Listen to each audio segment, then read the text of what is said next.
I'm so glad that you got to hear Amanda's story. We love sharing you the stories of the people whose God has been working in their lives, people who might be sitting right next to you right now. My name is Justin. I am a member of the speaking team and an elder here at Hoboken Grace, and I'm really glad that you're here joining us on this Labor Day weekend. I do hope that you are making yourself right at home, making yourself comfortable. I thought, since I'm really motivated by your comfort today, that today we would be talking about lounge chairs. Because they're comfortable, right? Actually, no. We're going to continue our 20-year series called This Crazy Book. It's a 20-year series that we're working on, the book of Acts. And you're thinking to yourself, a 20-year series? Yeah, that's right. We're committed to this. We are committed to this. And so it's true that we, from time to time, take time off of our series on the book of Acts to do other things, but we are returning to it. And today we'll be returning to a passage that will really help you to understand why we call this series This Crazy Book. Because as you read this passage, you're like, wow, man, that's crazy. So let's take a look at this passage. It was written by Luke, who later on in a few years, we'll realize that Luke actually was part of the story, and he actually tells some of it from his first point of view. I guess a 20-year series is actually probably an interesting strategy for a church that's transient as Hoboken is.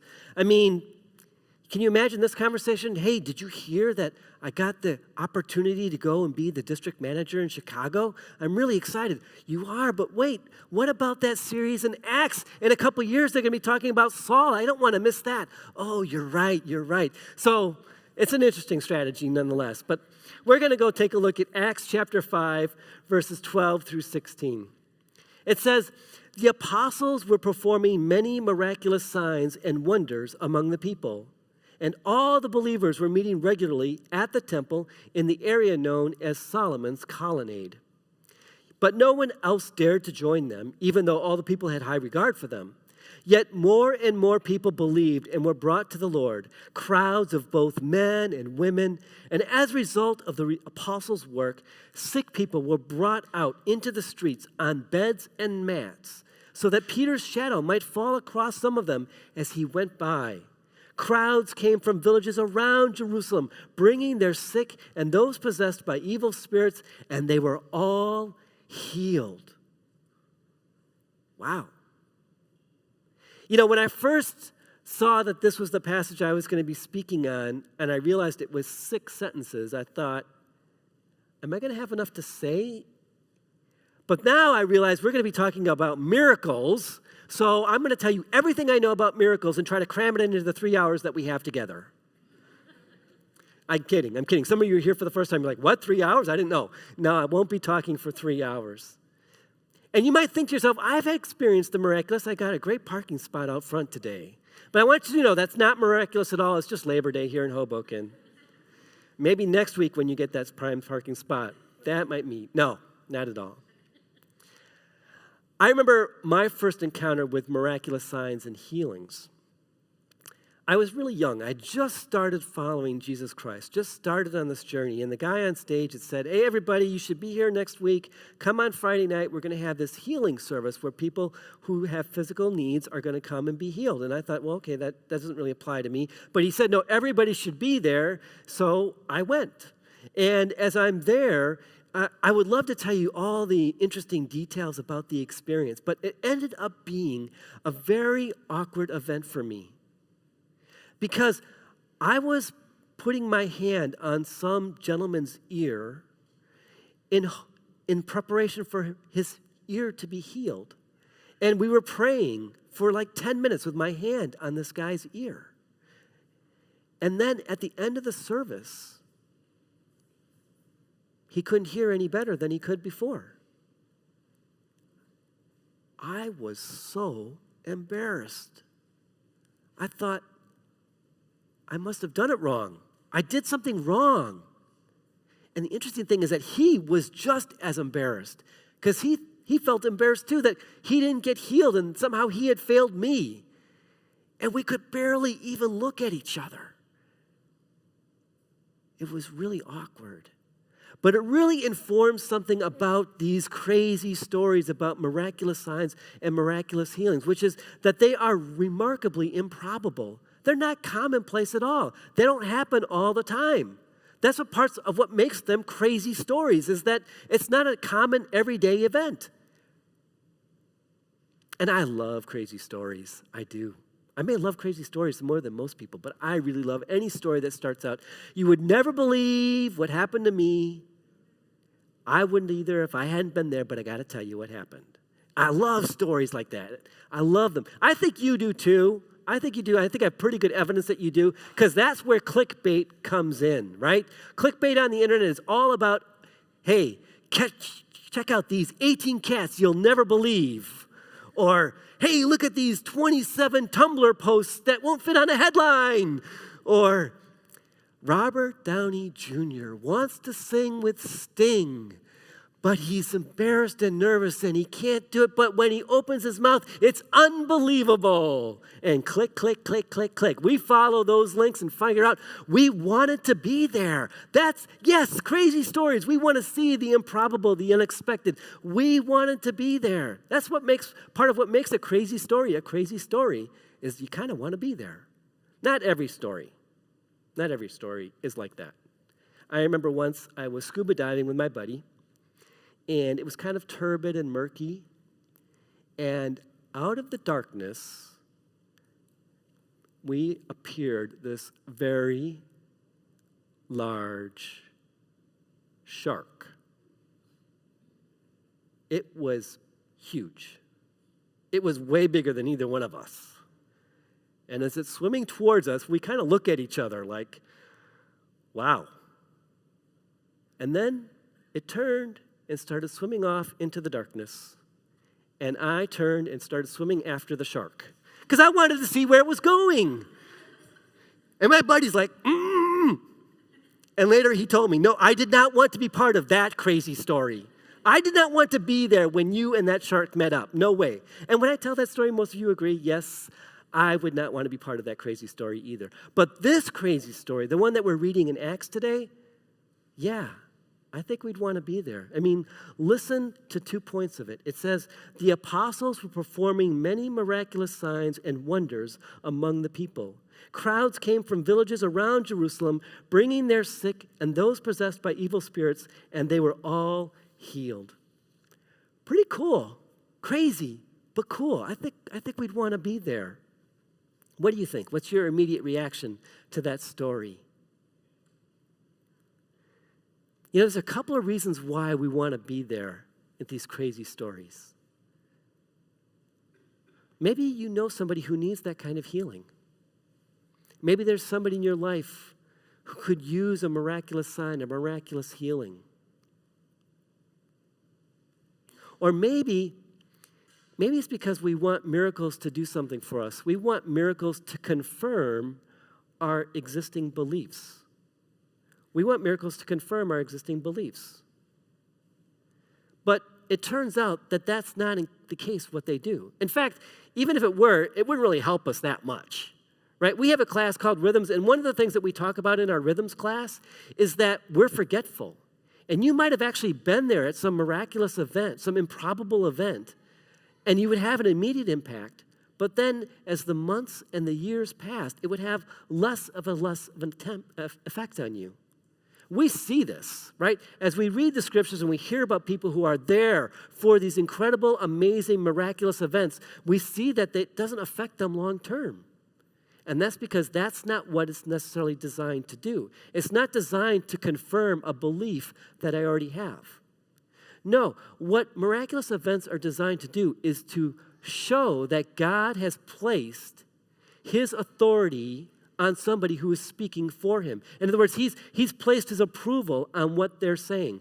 Listen to what the writer of Hebrews tells us about it.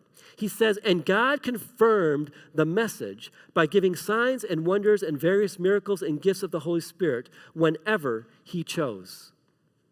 That's what these miracles are for. These miracles are to help us to know who God is in fact speaking through. And if we look at this account of what's going on in the lives of the apostles, it makes sense to us. Right? Luke told us to get us to this point, what happened so far? When the apostles first came to Jerusalem, they were terrified of the governing authority. They were terrified of the religious elite, and so they were in hiding. And they wouldn't have gone there at all if Jesus hadn't told them to go there. But when they went there, all of a sudden, God's Spirit descended upon them in an amazing and powerful way, in such a way that they began to be able to perform these miraculous signs and wonders too. And that they were able to also speak powerfully about who Jesus Christ was and what he came on earth to do. And that he had died and that he had been resurrected and that he was coming to rescue them. And all the while that is happening, the religious elite are conspiring, trying to figure out, okay, how can we get these guys to stop talking about this Jesus guy? How can we quash this belief? But despite that, and despite the fact that they arrested the apostles and arrested the disciples, despite that, people were still coming to know that Jesus is Lord. In fact, on one day, thousands of people all came to believe on the same day. But when they came to Jerusalem, they were nobodies. The disciples didn't have any credentials. They weren't members of the religious elite. They weren't rabbis. They weren't scribes. They weren't part of the government. They were fishermen and merchants and tax collectors. None of them had a degree from the University of Phoenix. They had no credentials.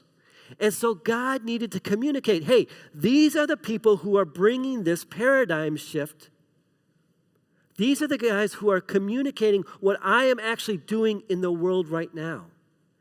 And it was a paradigm shift. It was this incredible paradigm shift. One of the things that they were teaching people is that, it used to be that access to God was on the basis of who your parents were. It depended on who your parents were, with whether or not how much access you had to God. And Jesus came and said, no, that's not it anymore. I'm giving everyone access to God. And the disciples are teaching this incredible paradigm shift that's saying, no, access to God is no longer dependent upon who you are born to. It's now based on whether or not you receive Jesus Christ as Lord, whether or not you accept this gift that he's giving you. It's a huge shift. So far, I've used two terms sort of interchangeably, and I want to clarify. I've used the term disciple and I've used the term apostle. And they're very different terms and they can't be used interchangeably. A disciple is somebody who is sort of pledged to themselves that they're going to follow a particular person and live their life to emulate their lifestyle. Whereas an apostle is somebody that God sends to change the paradigm, to bring a new understanding, a new great belief, to change a great moral system. But I use the terms interchangeably because they're pointing to the same group of people. The apostles and the disciples were actually the same people. These people who were at the very beginning following Jesus Christ, those who were closest to him. It's sort of like the planet Venus. In the morning, you look up and you see this bright heavenly body and you say, that's the morning star. It's actually the planet Venus. And in the evening, you look up just at sunset and you look up and you go, hey, that's the evening star. But no, it's just the planet Venus. These two terms refer to the same planet. In the same way, these two terms, the disciples and the apostles, are actually referring to the same group of people, these first followers of Jesus Christ. And they were coming in without credentials, without any status, and they're saying, hey, we are changing the paradigm of how people are understanding who God is. And so God is placing his approval on what they're doing and what they're saying by these miraculous signs and wonders. Mark talks about it in his gospel too. He says, and the disciples went everywhere and preached, and the Lord worked through them, confirming what they said by many miraculous signs. And so God uses these miracles not to confirm our pre-existing beliefs, but in order to demonstrate who is in fact speaking for him and who is bringing this great change of understanding. In fact, the Apostle Paul, later on, he says, when I was with you, I certainly gave you proof that I am an apostle. I'm one of these people, change agents people. For I patiently did many signs and wonders and miracles among you. So it was understood that these miracles were stamped on these people to validate that they were speaking for God and that they were the ones who were bringing this great change in our understanding of who God is. So that leads us to the next step of this, which is to say, well, if miracles are not designed to confirm my pre-existing belief, but instead to confirm who is speaking for God, then why are they so hard to believe? There are some things in the Bible that are easier to believe, like that guys would cut a hole in the roof and lower somebody down in hopes that Jesus would heal them, or that the religious authorities were challenging and trying to quash the spreading the message of Jesus Christ. These things are easier to believe, but there are some things that are harder to believe, like that over 5,000 people would be fed with a few pieces of bread and some fish, or that 2 men would walk on the water, or that the people brought the sick and the ailing to Jerusalem and they were healed. They were all healed. These things are harder to believe. And I get that. I get the tension for that. I mean, after all, I have trouble believing that one space after a period is enough, much less these difficult concepts. And you might be saying to yourself, I'm just starting this to explore the claims of Jesus Christ, and you have just expressed my hesitation completely, that it's hard to believe some of the things that the Bible says. And I want you to know something. The doubt is reasonable in these circumstances. Doubt's a reasonable thing. There's nothing inherently wrong with doubt. You're not immediately wrong because of doubt. It's a reasonable reaction to this. Because guess what we're saying? Something incredible, something amazing, something unexpected is happening that wouldn't have happened unless the direct intervention of the living God. It's reasonable. If we can be reassured by the apostles that they also struggled in disbelief. A couple weeks ago, Anthony was talking about how Peter was in the boat and they saw Jesus approaching the boat, actually literally walking on top of the water. And he gets out of the boat and he starts walking on top of the water too. And he's literally on top of the water and he begins to doubt. In the midst of that miracle, he's experienced it right then and there. He begins to doubt. Why? Because he's just overwhelmed with the possibility. How could this be happening? When we encounter the miraculous, when we encounter this amazing, improbable God who's just doing something phenomenal, something completely unexpected, it's reasonable to doubt.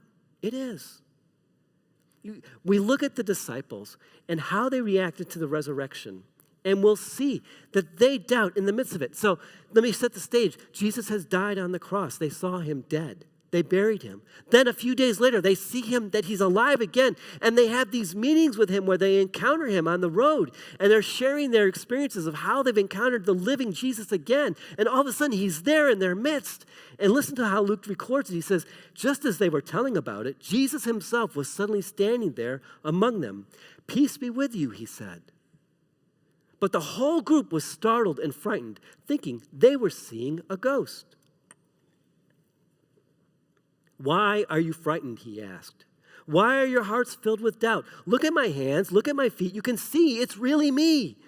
Touch me and make sure that I am not a ghost, because ghosts don't have bodies, as you see that I do." And as he spoke, he showed them his hands and his feet. He's saying, it's me, it's Jesus. Look, see, you can see when they nailed me to the cross, you can see the wounds on my hands, on my feet. I'm here, I'm right here before you. And in the midst of seeing this, they've already seen him before, in the midst of seeing them in his presence, they are filled with doubt again.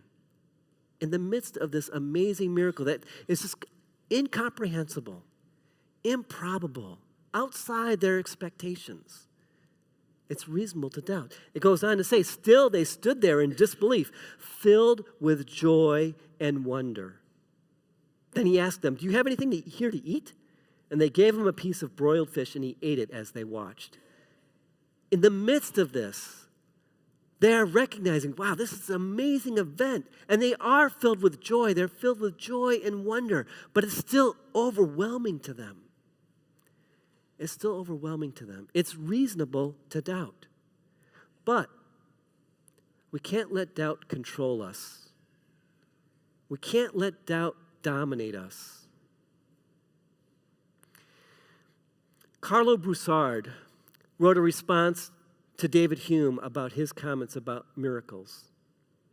And in it, Broussard says, sometimes those who disbelieve miracles set the standard of improbability so high that nothing could ever be believable. And it's not fair to take that and take the standard to the point where the unbelievability of it is unbelievable. And so he writes, he says, the wise man surely needs to exercise caution when confronted with accounts of the miraculous. But the wise man should also be open to following the evidence where it leads, no matter how extraordinary and improbable it is. And although the disciples were taken aback at the resurrection, and they really didn't know what the next step was, they didn't let that doubt dominate them. In fact, they didn't stop proclaiming the miracle that they had seen the resurrected Jesus Christ. In the face of the government, in the face of being told not to do, in the face of being arrested, they continued to proclaim this miracle. In fact, they continued to proclaim it, some to the point where they were tortured to the point of death, and they wouldn't stop proclaiming what they had seen, the resurrected Jesus Christ. They didn't let doubt, like how could this possibly happen, ensnare them and hold them back from continuing to act. In fact, neither did the people around Jerusalem. In Acts chapter 5, verses 15 and 16, we see this. They said, as a result of the apostles' work, sick people were brought out into the streets on beds and mats so that Peter's shadow might fall across some of them as he went by. Crowds came from the villages around Jerusalem, bringing their sick and those possessed by evil spirits, and they were all healed. Despite the improbability of what was going on in Jerusalem, they acted. They didn't let the doubt ensnare them. Instead, they came with hope. Hope that God would actually heal their neighbors and their friends and their family. And he did. And he did. He healed them. And I think this is where the improbability of miracles and our desire to be there meet in action.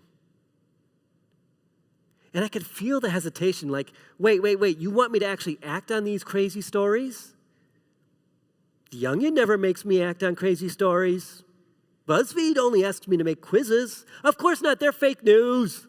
This is real life. These are real people. These are real things that happen to them. Of course we're being called to act. Of course we're going to have to act.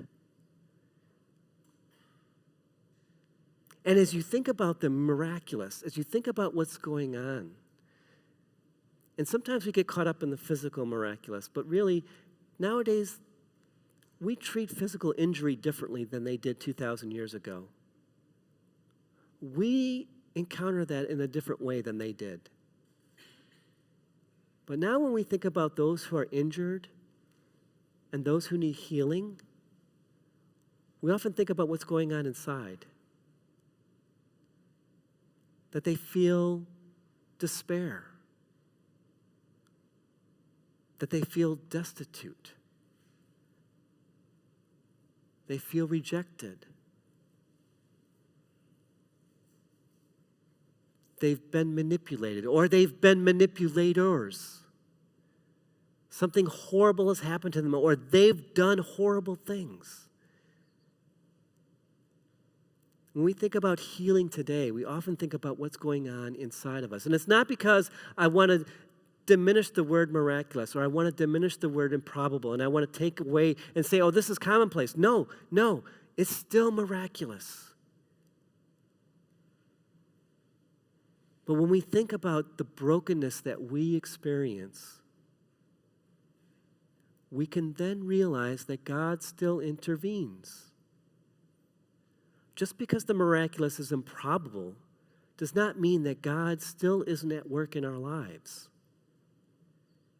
and that he can intervene and he can heal. And he can repair and restore. I've experienced this in my own life in a kind of a unique way, in that before I became a follower of Christ, I was homeless. I was literally living on the streets. I would eat the food that other people had cast away because they didn't want it. And I would sleep in buildings where I could. Sometimes they didn't even have roofs. And I remember one time in particular, I'd eaten something that was so terrible that my body was completely racked with pain. And I was writhing in pain in a ditch, trying to keep from getting too cold and wet in the snow. And that person has no idea how in the world it would be possible for me to be standing right here in front of you, wearing clothes I bought for myself, having enough to eat, having a safe place to stay. From inside that story, it's miraculous. It's improbable. And yet God, in his pursuit of me, rescued me from that. Just like he rescued Amanda. Just like he rescued Amanda in her situation, how she was grieving, excuse me, and how she was struggling and she was living a life that was leading towards disaster. And then God intervened in her life and brought such healing that no one would have expected. When we look at the brokenness in our lives, we would say, no, I don't see how this is going to go better unless somebody intervenes. And God did. God intervened in her and repaired the relationship, not only repairing the relationship between her and her Heavenly Father, but between her and her mother. And maybe that's why you're here today, because you've seen that in somebody's life. You've seen that despite the wounds that they had, the festering wounds that were destroying them and tearing them apart, there's been a remarkable change. There's been a radical change to a new direction. Despite the way things likely would have gone, they haven't gone that way. And you look at it and you say, someone intervened. Someone intervened. And so they take action. We take action. And I don't know what that action is for you. I don't. Maybe you're here and you're just now starting out your exploration of the claims of Jesus Christ. Maybe you came here for the very first time and you're just saying, I don't know who Jesus is, and I don't know if I believe that he said that he was God and that I should follow him. I don't know, but I want to encourage you to come. Come and bring us your story. Come bringing your doubts and your confusion and the tension that we have when we encounter the miraculous, when we encounter the improbable. This isn't a place where you have to hide those things. Come and bring them and let's discuss them. I don't know where you are, but don't let your doubt keep you from the healing and the miracle that God wants to do in your life. Join a dinner group. Let us get to know you. Get to know us. Or maybe you've already taken that step. Maybe you've already acknowledged that, yeah, I am going to receive this gift that Jesus is offering for free. But you're thinking about, what is that next step for you? I just want to encourage you to take that step, whatever it is. You know, we're found people. At once we were lost, but now we are found. And that's only possible because of what Jesus Christ did on our behalf, how he brought us back to the Father and brought us into this healing. And we've started to experience this miraculous healing in our lives. Don't allow doubt to keep you from inviting somebody to come and experience it with you. Who are you going to bring to God's healing? Whatever that step is, let's embrace the stories of healing, these miraculous, improbable stories of healing. Let's embrace them. You know, doubt Doubt is a normal course of a reasonable reaction to the improbable. It's a reasonable reaction to this beautiful thing that God is doing, this majestic thing, that he's pouring his love out into us.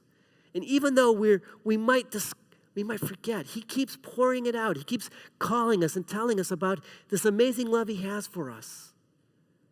So don't let doubt freeze us and keep us from engaging in the miraculous stories of the people who live with us, our coworkers and our friends and our family. Come, bring them along to wherever he's leading them, to this incredible, amazing, improbable story he's telling in your life and in theirs. Will you pray with me?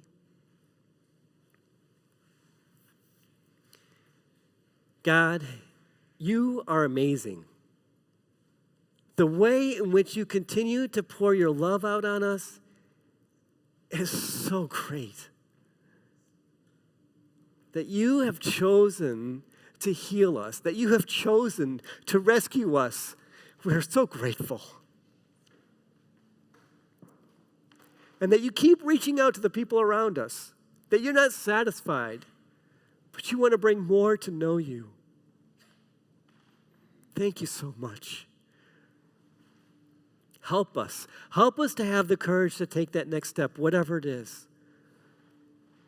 Help us to not let doubt destroy us and keep us down, but instead to turn to you. Thank you for what you've already done. We can't wait to what you're going to see you do in the future. Amen.